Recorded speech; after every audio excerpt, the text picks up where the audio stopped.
आनंद या जीवनाचा हृदया परी दरवळावा. पाव्यातला सूर जैसा ओठातून ओघळावा.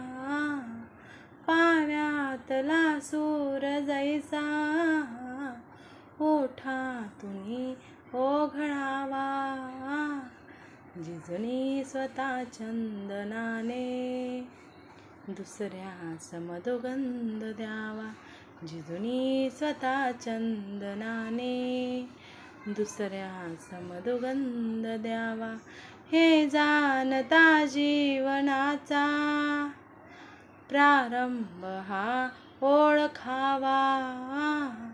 हे जाणता जीवनाचा प्रारंभ